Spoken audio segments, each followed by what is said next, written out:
Well, welcome to lecture number 112 of More Nevuchim, the guide for the perplexed. Again, I'll just show you that when I use page numbers and paragraphs, we're talking about the Shlomo Penis edition. We're in volume 2, on page 502, about to begin chapter 25. And I'm sorry that my cat decided to get in the way. But so let's see, yeah, she's gonna do that a lot. She's, I don't know, having a needy night, I think. Anyway, and a couple of housekeeping things I want to mention. I announced in the chat with the Shiva Salim Melech chat and to my Perplexed chat here in Alabama that I would like to start a new lecture series in addition to this one. And the lecture is going to be, I think the title I want to give it is "What Are We Looking Forward to?"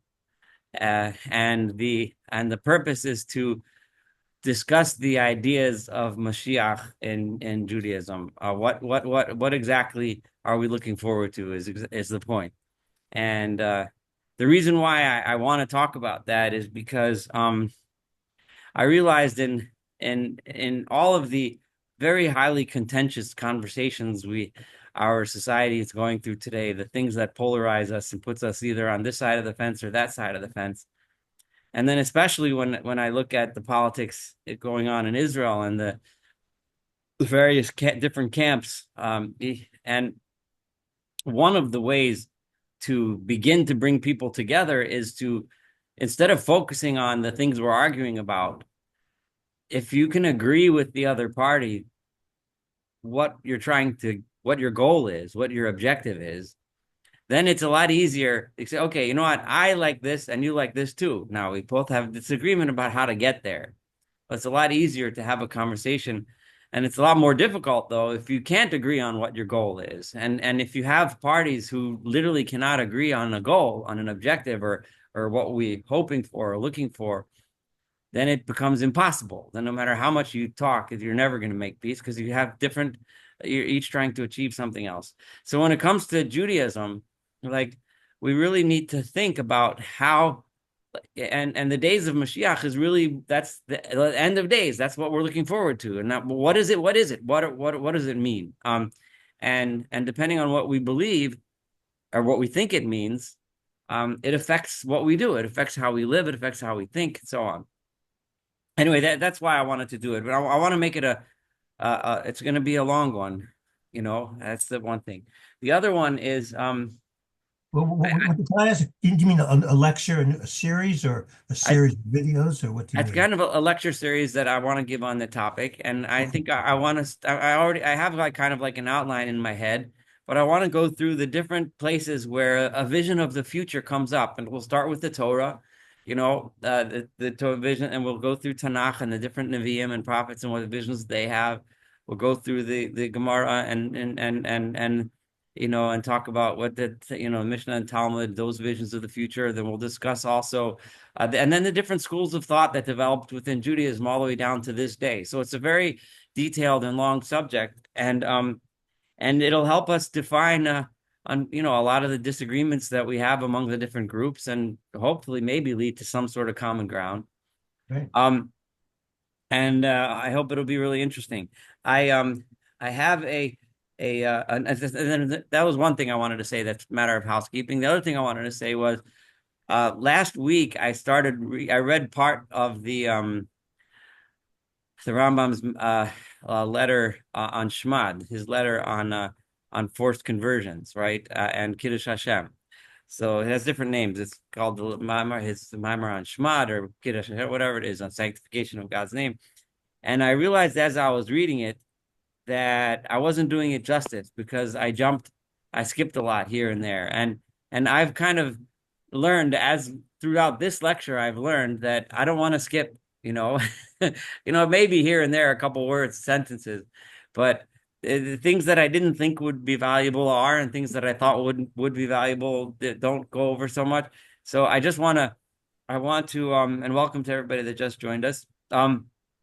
So just like I started in the guide to the perplexed in these lectures, I started by jumping around, picking pieces for the first few weeks, and then I realized, no, let's just go. We're going to just go straight.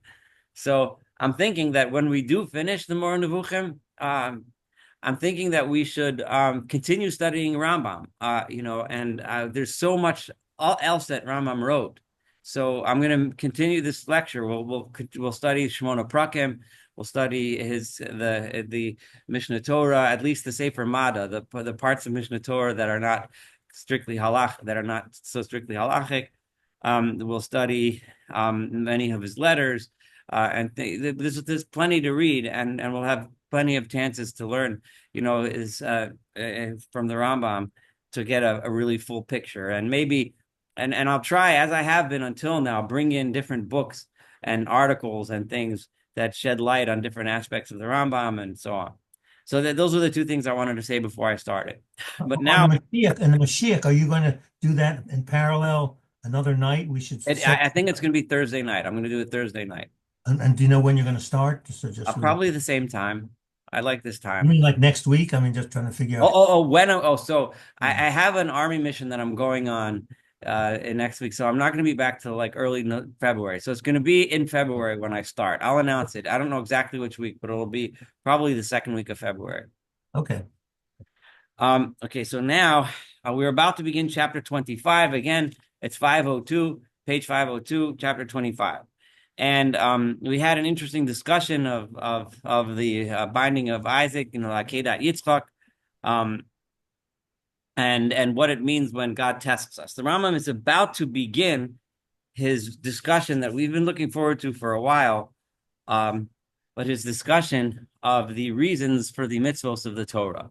So it's a little bit of a, not a little bit, if it's a very different focus in many ways, but partly it's because until now, a lot of what the Rambam has been talking about was general philosophy, the general ideas, right? The ideas of how God interacts with this world that weren't really specific to the Torah, weren't specific to Jews, really. These were philosophical ideas that the Rambam was putting forth, for the most part, right?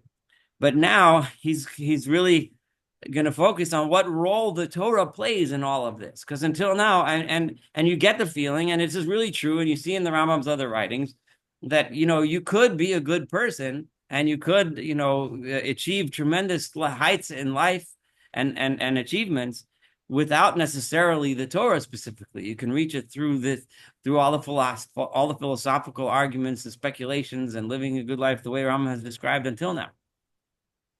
So soon we're gonna make that connection. Okay, so so how does the Torah fit in, right? And remember, the one thing that Rambam said in a significant way that veered away from the philosophers of his time, and he's going to emphasize over and over again later, and he's emphasized before, that the one thing that I differ from Aristotle is that that Aristotle didn't think there was a creator. Right, Aristotle thinks that the world always was what it always is, and it always will be. That's just all the same. And the way I explained it was the rules of science are the rules of science, the rules of nature. So if those rules make a world like we see today happen, right? So then that should have been yesterday and the day before and 1 billion years ago and 10 billion years ago, etc. Right? Whatever rules make the world be what it is now is the same rules applied then. So it always was and always will be. Whereas the Rambam said, no, there was a creator and a creation, without going too deep into that, because that's not the subject of tonight. But let's take that idea now. So there's a creator, and that creator, right, the foundation of Judaism gave us rules, gave us laws. So how does that play into this whole thing? Especially the laws that don't seem to make sense, right? So I know there's a lot packed into the sentence I just said, but over the next several months, these are the questions the Rambam is going to be delving into, and he starts that by talking about God's purpose of doing anything. I mean, why does anyone do anything? That's really the question that's underlying chapter 25. So the Rambam says the actions, in other words, all actions, whoever's doing it, whether it's my cat, me, or a bug, or God, right? Whoever's doing an action, are divided with regard to their ends into 4 classes, right? The purpose of the action can be divided into 4 different purposes, right? Futile actions, frivolous actions, vain actions, or good and excellent actions. Okay? Now, when the Rambam says good, uh, we're going to see in a minute what good means, right? And what the Rambam means when he uses the phrase that God is good, and we have discussed this before, but it'll be more important in this chapter. I'm not going to give it away yet because we're going to do it together. So, what's the first category? The futile actions. Um,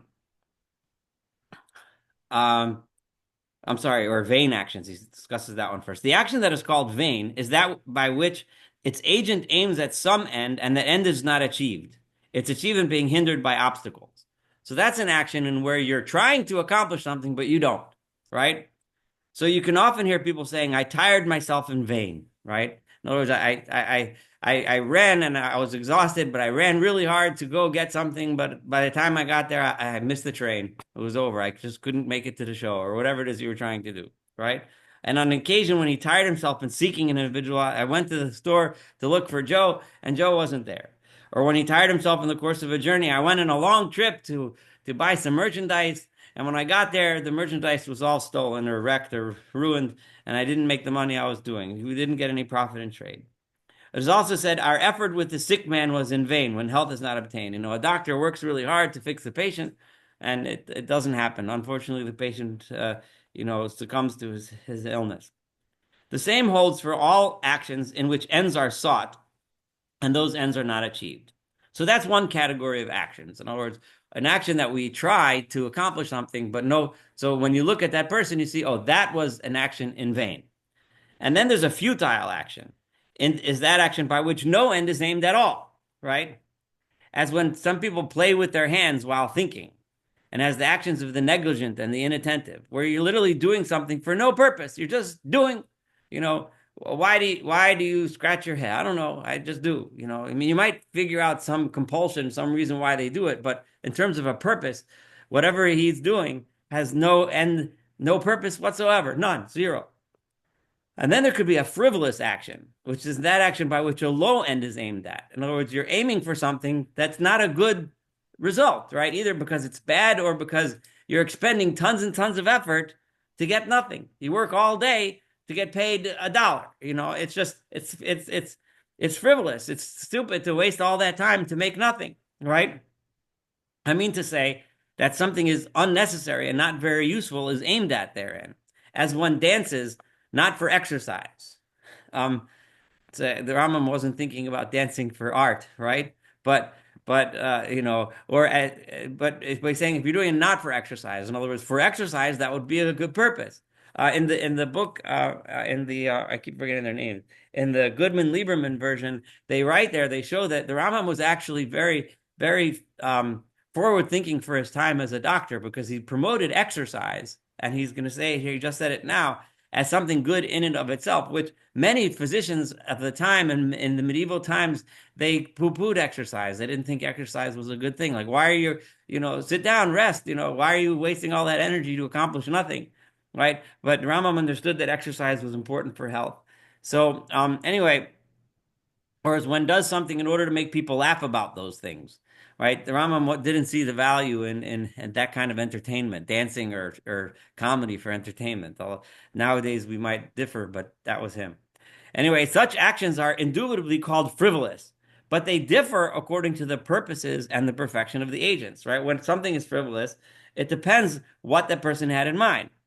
For there are many things that are necessary or very useful according to some people, whereas according to others, they are not at all needed, as is the case with regard to the different kinds of bodily exercise, which are necessary for the preservation of health, according to the prescriptions of those who know the art of medicine, right? If someone is running or because he wants to be healthy, that's good because we know that that's healthy, that's good for you. As opposed to someone else who might say, "Oh, running is just why are you running if you don't need to get somewhere?" Right? As is the case with regard to writing, which is very useful according to the men of knowledge. It's the purpose of writing things. Thus, those who accomplish acts exercising their body in the wish to be healthy, Mathematics. engaging in ball games, wrestling, boxing, and suspension of I'm breathing, in my class, or brother. or those who engage, one second, um, uh, uh, in actions that are done with a view to writing, as for the instance of cutting of reed pens and the making of paper, are in the opinion of the ignorant engaged in frivolous actions, whereas they are not frivolous according to the learned. The good and okay, so that's the third category. So category one is things that have no purpose at all. Category two are things where there was a purpose, but the purpose was not achieved. Category three are things which have a frivolous purpose, either a useless purpose, right? You're doing it for just a silly reason, or the purpose doesn't equal the effort expended. But then the good and excellent action is that accomplished by an agent aiming at a noble end. I mean, one that is necessary, useful, and achieves that end. So you decide, I'm going to make dinner because I want to eat a good dinner, and you take out the ingredients, you put it all together, you put it in a pot, you cook it up, you make yourself a nice dinner. So you put in effort for a purpose, the purpose is achieved, everybody eats a delicious dinner, and everybody's full and happy. Fine. This is a division against which, as it seems to me, no objection can be made at any point. I don't see any logical argument against my categorization of the four possible purposes of an action. For one who accomplishes a certain action, in all cases, either aims or does not aim thereby at some end.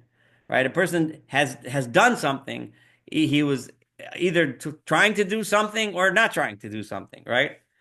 Again, an end aimed at is in all cases either noble or low, and that end could either be a good end or not a good end. And it is either achieved or not. You either did it and accomplished it or you didn't. And this is what is necessarily required by the division. So now, okay, so all that's not well and wonderful. So now let's look at God as the actor, okay? So after having explained this, I shall say, a man endowed with intellect, anyone that knows and understands God is incapable of saying that any action of God is vain, futile, or frivolous. The categories, the first three categories cannot apply to God, right? God cannot do something that's totally without reason. He's not going to do something who it's futile. In other words, if he sets out to accomplish it, he's obviously going to achieve it, right? And and it's not uh, uh, um, frivolous in the sense that he's expending more effort than necessary to accomplish an unnecessary or unimportant goal. So according to our opinion, right? So this he's saying this is a teacher of the Torah, as a teacher of the Torah. That is, all of those who follows the Torah of Moshe, all his actions are good and excellent. They are all of the fourth category. So everything that God accomplished is for a good purpose, right? If that's true, in other words, and this is only true according to the principle that Rambam put out, right, regarding the creator of the world. Remember, if you he's told us that the one difference between him and the philosophers, the one difference between the people that believe in the Torah and the philosophers is that we believe in a creator, right? The creator, everything that he did was for a purpose, for a reason. Now, this is really important concept because when people say God is good, right? The Rambam is using the term good as a synonymous term to the term purposeful, right? For a reason. So what good means, it doesn't mean good that all he does is give out candies and lollipops, right? What it means is that everything that is in this creation of his is for a real meaningful purpose. You have to think about the ramifications of that because it's a very important point. So he says, and God saw everything that he had made, and behold, it was very good. So now when you look in Bereshit and it says, and God saw V'yenehu Tov, or Tov, right, and it was good, what does it mean? It means it had a purpose. Okay? Everything that God created has a purpose.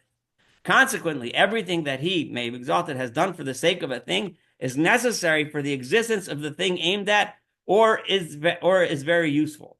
And this is an important concept which he's repeated many times. Every single thing in this creation, everything in the universe, from the most distant galaxies to every single thing, has its purpose. It's all meaningful in and of itself, right? Remember, the Rambam emphasized to us, and he's going to say this again in a minute. No animal is here for me. The animal is there for the animal. The grass isn't here so that the deer can eat it. The grass is there because the grass is important for itself. Every single thing is inherently important because God created it for a purpose, for a reason. For instance, the nourishment of a living being is necessary for its preservation, and the existence of its two eyes is very useful for its preservation. We need eyes to see, right? We need to have food, right? In fact, nourishment is exclusively intended to preserve the living being alive for a certain time. And the senses are exclusively intended with a view to the utility of the sensorial apprehensions for the living being. In other words, certain things we can obviously see their purpose.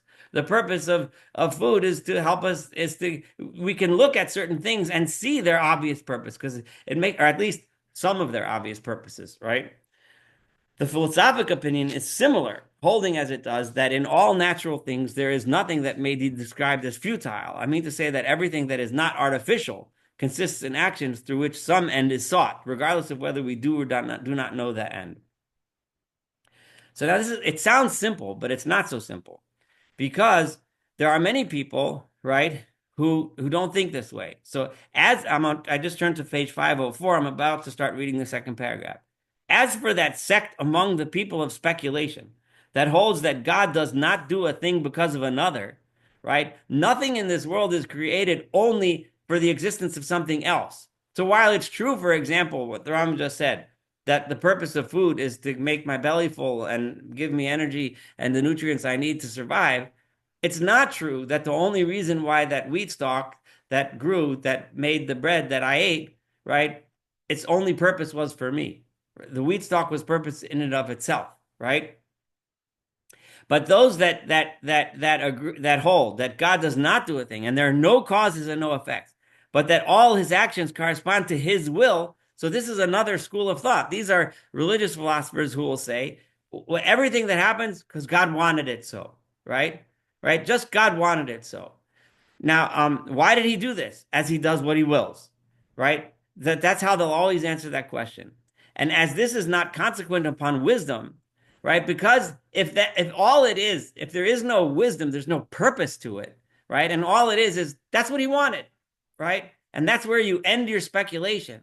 In other words, when you look at the world and you say, right, this is a very much similar to what people sometimes call the God of the gaps theory, right? When you get to a point where you don't know how to explain scientifically a certain phenomenon, oh, God explains it. God, that's why God wanted it that way. But that's not good. You have to look into it. You have to examine and see, no, why does it work the way it works? Why does it do the things that it does? Why does it, what makes it up? Just to say, because God wanted it and just end your entire intellectual pursuit there, you know, and leaving out any wisdom. You don't have to find any purpose. You don't have to understand any purpose. And the Rambam is going to drive home this argument, and I'm going to lay it out now so that we can understand as he develops it. That every time, every single phenomenon in the world, from right now, he's talking from a scientific perspective, and he's going to apply that to a Torah perspective as well. The Torah perspective is going to come up a little more in the next chapter, but from a scientific perspective, everything we see, you shouldn't just say, it's there because God wanted it that way and then end, right? You need to try to understand the purpose. That doesn't mean you're always going to get the answer, right? But you never stop because there's always an inherent importance and reason for whatever it is that you see. So so here, for someone, the actions of God are considered by these people as falling under the class of the futile. So they look at God as doing things that are like futile, like he just does things because he wanted to, right? Or held to be even inferior to futile action. For someone performing a futile action does not aim at an end and is careless of what he does. Whereas God, according to these people, knows and intends what he does, but does it without any end whatsoever, without any utility. So Rambam refuses to accept that there are phenomena in this world that we can just explain by saying it's the will of God, right? We need to try to understand what it means, what its purpose is, and why it exists, and try to find the underlying laws of science and nature that build things, that make things, and understand that every single thing has a purpose in itself. That anything among his actions, I'm reading the third paragraph now, may be exalted, should be frivolous is impossible, as it is manifest as soon as one thinks of it. It can't be done completely frivolously. No attention should be paid. And here he's going to criticize those who look at animals as being here solely for the purpose of human beings, right? And look at the whole world as being, and he's very strongly criticized such people before, but right now he actually has someone in mind, right? He actually has Galen in mind, or Galen. I don't know how that. Galen was one of the great physicians of all time. He was a second century Roman physician slash philosopher who kind of his principles of medicine until the scientific revolution was the gospel for medicine. And Rambam was heavily influenced, and most of his medicine was based on Galen. But Galen or Galen, I just don't know which one is correct. But he famously did dissections on animals and recorded his findings, and he famously did them on Barbary apes. The same species of ape now, like you could famous like on the what's that rock? The Rock of Gibraltar. You see these they have these apes, the Barbary apes, right? So they were lived in the Mediterranean. They used to be native to Southern Europe too, but I don't think there's any left in Southern Europe. Maybe here and there, but there's a few left in the wild in certain parts of North Africa. Regardless, the Barbary ape, he saw them as similar to human beings, so he did dissections to try to learn. So he learned a lot of anatomy, so he knew them. Regardless, he didn't think like so when he says no attention should be paid, and I'm going back to the ravings of those who deem that the ape was created in order that man should laugh at it. In other words, the ape is created so that we can look and see, haha, it's cute, it's funny, it's this, it's doing silly things, right? What led to all this ignorance of the nature of coming to be and passing away, and neglect of all the fundamental principle, namely that the entire purpose consists in bringing into existence the way you see it, everything whose existence is possible. Wait, I kind of skipped some things. Um, The entire purpose consists in bringing into existence the way you see it, everything whose existence is possible. For his wisdom did not require in any way that it should be otherwise. For this is impossible, since matters take their course in accordance with what his wisdom requires. The other version, that translation is just really bad, and I'm glad you guys introduced me to this other one. I want to read how he translates it here because it makes so much more sense. Give me 1 second. Um,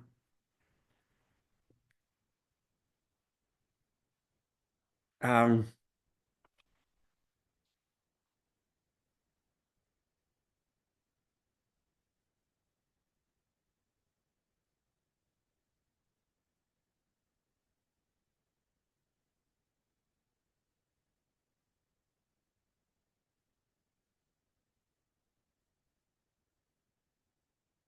that God does anything frivolous is absurd on the face of it. The lunacy of those who claim that apes were created to make people laugh is beneath notice. Only ignorance of nature would make one say such things, failing to see that God's whole purpose was to give being to all that can be in the world we know. His wisdom ordained nothing contrary to this. That was impossible, for nature followed his wisdom's decree. So basically, he's saying the reason why they look for such silly reasons is because they fail to see that the ape has a purpose in and of itself, right? Everything that is because God felt that there was a reason for it to be that way. As for those who say, and this is the last paragraph on 504, that no end is intended in any of the acts of God, they were led to this by necessity, namely, by considering the totality of what exists and according with their opinion, right? For they say, what is the end of the existence of the world as a whole? Why is the whole world here, right? There must be some objective. There must be some place where we're going, right? Hence, they assert of necessity what everyone asserts who maintains that the world was created in time. He willed it so, there being no other cause. Thereupon, they proceed to apply this assertion to all the particular things in the world. They go so far as not to concede that the hole in the uvea and the transparency of the cornea exist for the sake of letting the visual spirit pass, so that it might apprehend, and do not even regard this at all as the cause of sight. And here he's specifically talking about scientific endeavor, so we should pay attention to what he's saying here.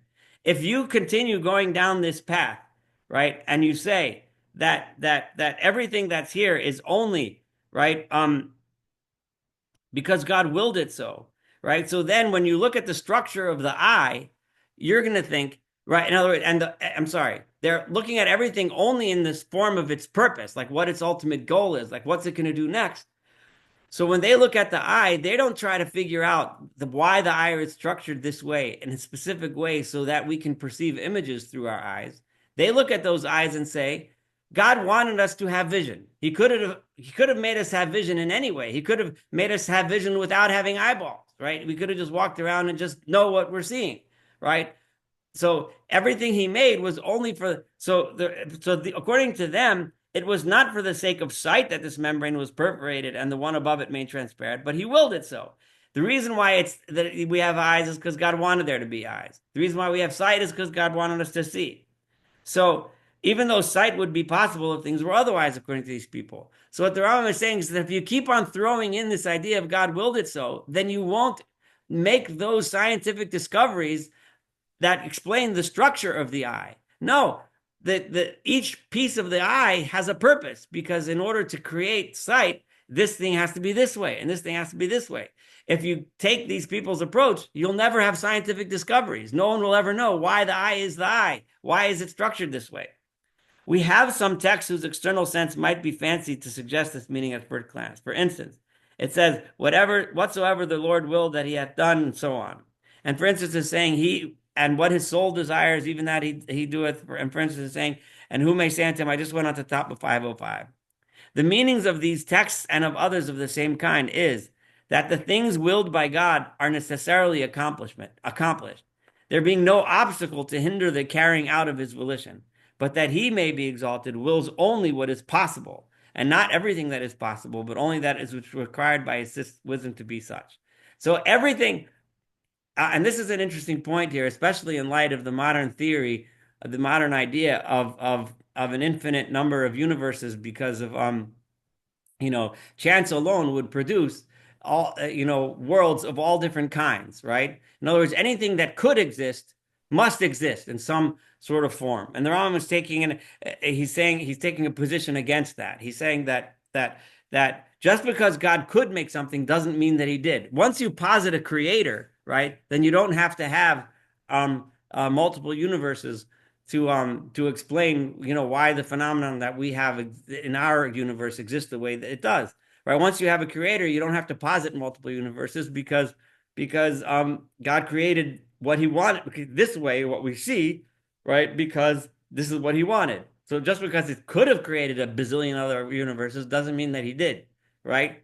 So similarly, no obstacle intervenes between him may be exalted and the exceedingly excellent action that he wishes to accomplish, and nothing can hinder it.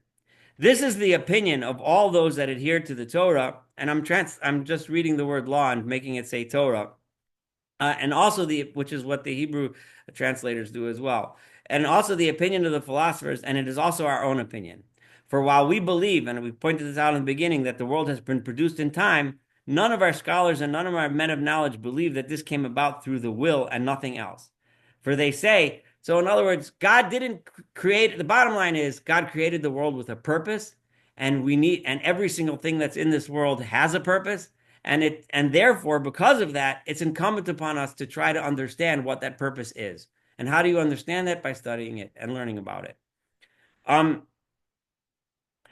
One of the crucial points of this that's really is so important to remember is that, and I've had these discussions, and you see this discussion sometimes with people that don't believe in God. And one of the things they come and tell you is, I don't like religious people, because every time you see something, right, and you don't understand it or it doesn't make sense, your answer to it, oh, God wanted it that way, right? And this is an accusation I've heard many atheists say.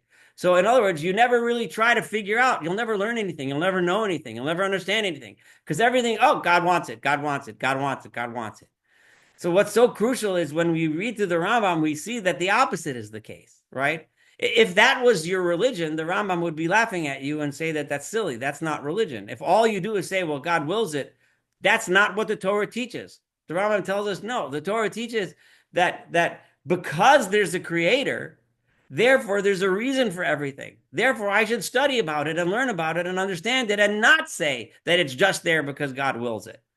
So in other words, it's not understanding the world the way Rambam understands the world gives you an incentive to learn science. It gives you an incentive to learn nature and understand why, when you look at a flower, why the petals are certain colors, and why this is like this, and why it grows here, and why it grows there. These are the kinds of things that you would want to study and know, because it's all meaning. It all has meaning. It all has a purpose. God created it all for itself, right?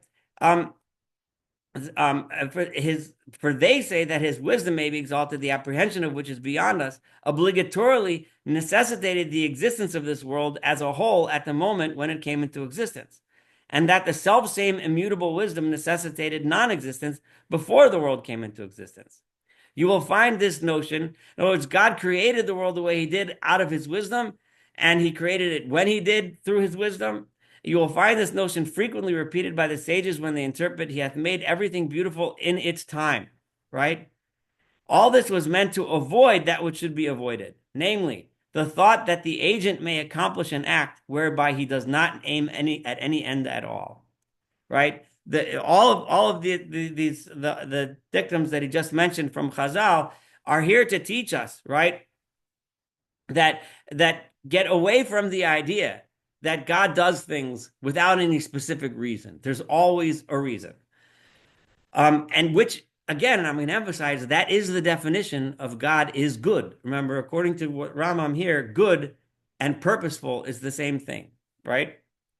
Such is the belief of the multitude of the men of knowledge in our Torah, and this was explicitly stated by our prophets, by the Nevi'im, namely, that the particulars of natural acts are all well arranged and ordered and bound up with one another, all of them being causes and effects, and that none of them is futile or frivolous or vain, being acts of perfect wisdom, as it says, how manifold are thy works, O Lord, in wisdom hast thou made them all. And it is said, all of his works. So if everything is done with wisdom, it means it wasn't just haphazard. Oh, I wanted to have a butterfly. No, it was planned. It's the purpose. There's a reason why the butterfly is the way the butterfly is. And the butterfly has a purpose in this world, right? And it is said, the Lord by wisdom founded the earth, and so on. This opinion occurs frequently, and the opposite ought not to be believed. Philosophic speculation similarly requires that there should not be anything futile, frivolous, or vain. Now, this is what the Rambam insists, although many other philosophers might disagree. But he says that the philosophic speculation alone will tell you that that has to be how God would make the world. God wouldn't just sit up. He's not just this, Havdil, a silly old man just, I want this. I'd love to have a nice mountain. Plop. Oh, that's a great mountain. I'd like to have a nice ocean. Big shark. Oh, let's do that. No, each thing has a reason, has a purpose, and it's done with wisdom. And all the more in the nature of the spheres, and even more above us in the atmosphere, above the atmosphere, in the world where beyond, according to Rambam, in the world above the sphere of the moon, which is consisted of in his cosmology spheres, they are better arranged and ordered because of the nobility of their matter. No, that the majority of the false imaginings, right? And this is an interesting point here, right? The majority of the false imagining, why do people come to these crazy conclusions, and why do they not understand, right, that every single thing in this world is built with wisdom and purpose and for good? The majority of the false imaginings, and I'm at the bottom of page 505, that call forth perplexity in the quest for the end of the existence of the world as a whole, or the end of every part of it, have as their root an error of man about himself and his imagining that all that exists because of himself alone. In other words, it all starts from human arrogance. When you start with the assumption that the purpose of everything is for me, that leads you into making all of these mistakes, as well as ignorance of the nature of inferior matter and the ignorance of what is primarily intended. In other words, when you look at other things in this world and you assume that the purpose of that is for me, that's when you stop caring to wonder and learn what's the purpose and point of that thing, right? I mean, so if I see an animal and the only thing I think about this deer that's running around is it's there for me to eat it, then the only thing I'm going to do is shoot it and eat it, right? But if I look at the deer and I think that the deer has a purpose for itself, right? Then I'm going to start looking, and it's going to be beautiful, and I'm going to wonder, what does the deer eat? Why does it eat that? Why does it live here? Why does the deer here look like this, and the deer in the other continent looks like that? What's it related to? What is now, so on. And then you could learn all kinds of beautiful things about it. But when you start with arrogance, you learn nothing about it because it's all there just for you, right? And that's true about everything. If the world is here just for you, then you don't care about the purpose of anything in the world, and you're never going to learn anything, and you're never going to know anything about the purpose of it, right? Namely, the bringing into being of everything whose existence is possible, existence being indubitably a good, right? Right? You'll be completely ignorant, right? That the very fact that something exists is something good. It's something with a purpose. It is because of this error and of the ignorance of these two notions that the doubts and perplexity arise, so that some of God's actions are imagined to be frivolous, others futile, and others vain, right? Because you see that, and then you see a monkey, and you think that the monkey has no purpose in and of itself, and then you try to wonder, well, what's the point of having a monkey? Oh, the point must be to entertain me in the zoo or the circus. That must be the point, because what else would the monkey be here for? But if you stop for a second and said, no, the monkey is here because God decided there should be a monkey because it's important, it's meaningful. Then you look at the monkey, you learn about the monkey, you care about the monkey, and so on and so forth. Not for you, but because it's something really interesting. It's something that you can learn something from. There's knowledge, there's wisdom, there's purpose in that monkey. Know that those who put up with this incongruity so that his acts, may he be exalted, became in their opinion like futile acts that aim at no end at all, abhorred making his acts consequent upon wisdom, right? They refuse to say that they're there because God was wise. In other words, God designed it with a reason and a purpose, right? In order that this should not pass into the assertion maintaining the eternity of the world. Accordingly, they shut the door on this opinion.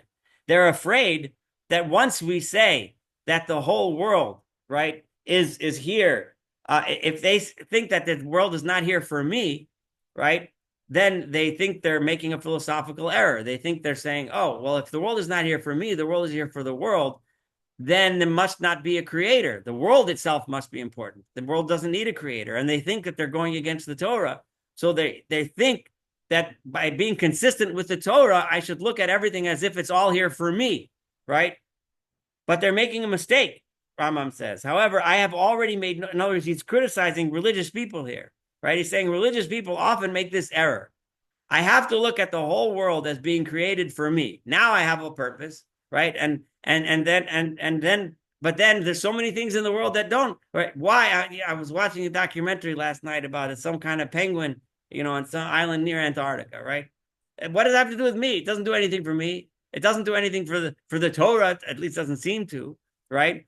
So then you have to say, oh, whatever, God wanted it that way. And then I don't bother watching the documentary. I don't bother learning anything about the penguin. And there's a lot of really cool stuff to learn about that penguin, right? And really a lot of beauty to see and incredible things. But if everything's for me, then I don't see that purpose. And the Rambam says, but no, I already told you what you should believe. For there is no incongruity in our saying that the existence and non-existence of all these acts are consequent upon his wisdom, right? May be exalted. In other words, it's fine to say that the purpose of the penguin in Antarctica is that because there's a reason for the penguin to be there. There's all kinds of things that we can learn and see from that penguin, but the penguin is there because God wanted a penguin to exist, right? Not because of me. And that's true about every single thing in creation. Now, it is true, however, that we are ignorant of many of the ways in which wisdom is found in his works. It's true that we don't know. And in our day, we know much more than the Rambam did, but of course, there's still plenty that we don't know, right? It is upon this opinion that the whole of the Torah of Moshe is founded. It opens with it. The Torah starts off with this idea. So this philosophical idea that the Rambam is telling us, it was the beginning of the Torah. And God saw everything that he had made, and behold, it was very good. Remember, in this chapter, the Rambam's, the word good, the word wisdom, and the word purpose are synonymous, right? So when the Torah says it was good, it means it was designed with wisdom and it was designed for a purpose, for a meaning. And it concludes with it, and the Torah ends with it. The rock, his work, Torah Tamim Palo, right? The end is God's work is perfect. Know this, if you consider this opinion and the philosophic opinion, reflecting upon all the preceding chapters in this book that are connected with this notion, because the Rambam has mentioned this many times, right? You will not find any difference between them regarding any of the particulars of everything that exists. You will find no difference other than that which we have explained, namely that they regard the world as eternal and we regard it as producing time. The only difference between us and the philosophers is that they don't see a creator, right? And once you don't see a creator, then there's no purpose and wisdom to the world. The world just is the way it is. So arising from that one idea, which he mentioned 3 times in this chapter, our one difference between us, the idea that we believe, the Torah teaches us that there's a creator who created the world with wisdom for a reason, right, which is embodied in that term in the Bereshis, behold, the world was very good. From that, everything else stems. The difference is the way we see the world to the way they see the world. All of a sudden, none of the acts are frivolous. If God is a creator, then nothing, he doesn't do anything with no purpose. So we can't look and say, oh, that's just the way it is because it is, or that's just the way it is because God wanted it so, etc. Those kind of things. So this, I guess, again, I was hoping to do chapter 26, but I'm going to just give a tiny little preview. So in chapter 26, he's going to take this, which is basically a philosophic idea. He said that it's what the Torah is based on, and then he's going to expand that to the rules and laws of the Torah and the mitzvot and the reasons for the mitzvot. But I guess I'll stop here and open the floor for questions, or comments or observations or whatever.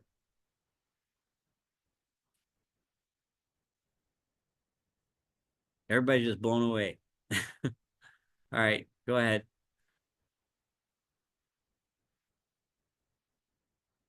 I think you have to Yosef, if you can say something. I Oh, think, sorry, I didn't hear you. yeah. Yeah, I was just going to say that I think that the problem of our knowledge of science today Mhm. is not so much the ignorance and arrogance that the Rambam was talking about, but rather that we have so many different ways of knowing the anatomy and all that, Mhm. that we forget that Hashem, besides wanting us to know that in order to learn about creation, etc., that we also have a lot of practical mitzvot that we don't know that much about. So, like, I think that most people can tell you everything about a penguin that you mentioned, Right. but but they can't tell you what's in the tefillin and in what order. Mhm.